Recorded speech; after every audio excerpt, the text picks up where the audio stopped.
ونشهد أن لا إله إلا الله ونشهد أن محمدا عبده ورسوله. أما بعد فإن الخير الحديث كتاب الله وخير الهدي هدي محمد صلى الله عليه وسلم وشر الأمور محدثاتها وكل محدثة بدعة وكل بدعة ضلالة وكل ضلالة في النار. حضرات آپ کو معلوم ہے میں صرف 2-4 منٹ آپ کے زیادہ لوں گا.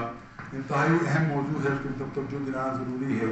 ہمیں معلوم ہے کہ ہماری مسجد کے اندر ہماری قوم کے رکھوالے بھی آتے ہیں. ہم جانتے ہیں, کچھ لوگوں کو جانتے ہیں, کچھ لوگ نہیں. ہمیں معلوم ہے کہ ہمارے برابر میں آئی والوں کے آفس کے لوگ یہاں پہ آتے ہیں. صرف درد دل سے ایک التماس رکھنا چاہتا ہوں. ہمارا ملک دنیا کا ایک واحد ایسا ملک ہے, اس کے اوپر الحمدللہ ہمیں فخر کرنا چاہیے کہ دنیا کا کوئی لوٹا پوٹا شخص ہو, دنیا میں کسی ایریا کے اندر مصیبت زدہ شخص ہو, اس کو آسانی سے ٹھکانہ سر چھپانے کی جگہ پاکستان دے دیتا ہے. اس کے اندر نظام کی خرابی بھی کہہ سکتے ہیں, کچھ اور بھی مشکلاتیں ہو سکتی ہیں, لیکن یہاں پہ آنا انتہائی آسان ہے. اور اللہ کے فضل سے یہ کام اگر اسلام کے لیے کیا جائے تو یہ بہت بڑی برکات کا باعث یہ بن سکتا ہے. دنیا کے اندر اگر برمی تنگ کیے جاتے ہیں پاکستان, افغانستان میں تنگی ہوتی ہے پاکستان, ایران کے اندر ایک زمانے کے اندر نئی خمینی کی حکومت آئی, لوگ تنگ ہوئے پاکستان, اور عربوں کے اندر بے تحاشا عربوں کے سینکڑوں خاندان پاکستان کے اندر مقیم ہوئے. اب وہ واپس جانے کو تیار نہیں, ان کے اپنے ملکوں کے اندر اس سے زیادہ ان کو سہولتیں ملتی ہیں, لیکن وہ جانے کو تیار نہیں. ہمیں اس چیز کا احساس نہیں ہوتا.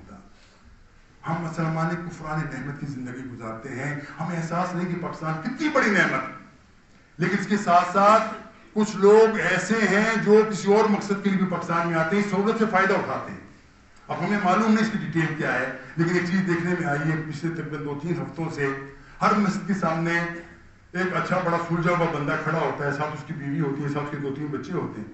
وہ کھڑا رہتا ہے کہ جی میں تو شام سے آیا ہوں, بڑے مجبور ہوں, میری پریشانی ہے, فلاں فلاں فلاں, بہت سارے قصے وہ بیان کرتا ہے جس سے یقیناً ہر شخص کا دل پسیج جاتا ہے. 2 جمعے پہلے میں پہ تھا جماعت, وہ بندہ آیا اور میں اس کی بات سن کے میں بڑا پریشان. اس کو اسی وقت بھی آتی ہے, کچھ نہیں آتا.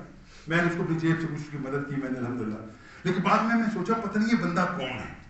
اور پرسوں نماز کے اندر ایک اور بندہ اس طریقے سے بیوی بچوں سمیت آیا, اس نے مجھ سے بات کی. میں کہتا ہوں پاک کارڈ دکھاؤ, تم آئے کیسے ہو؟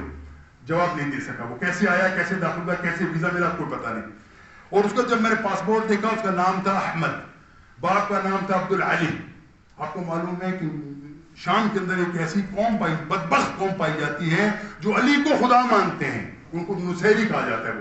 وہ کہتے ہیں کہ تم بے شک تمہارا خدا تو ہمارا خدا تو ہے ہی علی, ہمارا الہی علی. تو میں اپنی ایجنسیوں سے یہ التماس کرتا ہوں, مؤدبانہ التماس کرتا ہوں کہ غور کیجئے, ذرا تحقیق کیجئے یہ لوگ کون ہیں. اللہ نہ کرے ایسا نہ ہو کہ یہ لوگ اپنی ہمدردیاں حاصل کرنے کے لیے ہمارا کچھ ڈیٹا اکٹھا کرتے ہوں کہ لوگ کیا کیا کرتے ہیں. ذرا غور کیجئے, ان کو دیکھ لیجئے, پتہ کر لیجئے. اگر واقعی وہ مستحق لوگ ہیں, اگر حافظ الاسد و بشار الاسد کی ستائے ہوئے ہیں تو ہمارے اوپر مدد کرنا ان کو ہمارے ذمہ فرض ہے ان کا. لیکن اگر معاملہ اس کے برعکس سے کوئی مشکوک ہے تو اس سے پہلے کہ کوئی مصیبت میں ہم داخل ہو جائیں. اور یقین آدمی پاکستان کے اندر 400 سے مسلمانوں کو گھیرا ہوا پاکستانیوں کو, چاہے وہ انڈیا ہو چاہے ہماری مشرقی سرحدیں ہوں, کہیں سے امن کا کوئی ہمیں پیغام نہیں آتا, ہر طرف سے مصیبتیں ہی آتی ہیں. اور بات ہم نہیں چاہتے کوئی ایسا معاملہ دوبارہ ملک کے اندر ہو جائے. اور دوسری بات یہ دیکھ لیجئے, اسلام آباد کے اندر پچھلے 2-3-4 ہفتوں کے اندر بلکہ مہینے سے آپ کہہ سکتے ہیں کہ سرے عام ڈکیتیاں شروع ہو گئی, جس طریقے سے کراچی میں ہوا کرتی. گن پوائنٹ کے اوپر گن نکالی, آپ سے موبائل بھی لیا, سب کو لے لیا. ہمارے اپنے مارکیٹ کے اندر 2-3 دکانوں کے ساتھ یہ حادثہ ہو چکا ہے. گن لے کے آئے شام کا ٹائم, وہ کھڑے ہو کر سب جو پیسہ نکال کے لے کے چلتے بنے. ہمیں حیران ہوتی ہے کہ حکومت کہاں ہے. یہ جگہ جگہ پہ ناکے لگے ہوئے ہیں, لیکن وہ ناکوں کا فائدہ کیا ہے کرے, ایک عام بندہ اپنی زندگی کو محفوظ تک نہیں کر سکتا. تو ہماری گزارش ہے کہ معاملوں کے اندر توجہ کی جائے, ذرا توجہ کی جائے, تاکہ اس سے ہمارے لوگ ملک کے عوام جو ہیں وہ پرامن طریقے سے رہ سکیں. یہ ذمہ داری ہے حکومت کی کہ حکومت جو ہے عوام کی مشکلات کو حل کرے. ٹیکس لینے کے لیے دینے کے لیے تیار ہیں, دیتے بھی ہیں, لیکن اس کے نتیجے میں کیا ہے کہ کم از کم ہمیں امن تو دے دو, کم از کم اتنا تو کر دو کم از کم.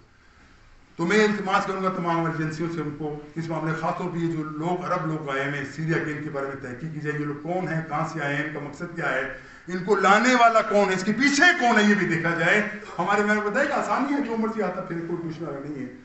تو اللہ سے دعا ہے کہ ہمیں تمام مصائب سے ہمیں بچا کے رکھے, تمام مشکلات اور فتنوں سے اللہ تعالیٰ ہمیں بچا کے رکھے.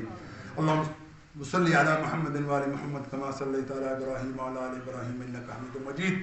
اللهم بارك على محمد وعلى محمد كما باركت على ابراهيم وعلى ال ابراهيم انك حميد مجيد. ربنا اتنا في الدنيا حسنه وفي الاخره حسنه وقنا عذاب النار. ربنا ظلمنا انفسنا وان لم تغفر لنا وترحمنا لنكونن من الخاسرين. اللهم اجرنا في مصيبتي، اللهم اجرنا في مصيبتي. وصلى الله تعالى على خير خلقه محمد واله واصحابه اجمعين برحمتك يا ارحم الراحمين. حضرات میرے برخوردار وہاں پہ بلال موسیٰ سے آئے ہیں انشاءاللہ، بڑے اچھے قرآن پڑھتے ہیں، نماز انشاءاللہ کہیں گے وہی پڑھائیں گے.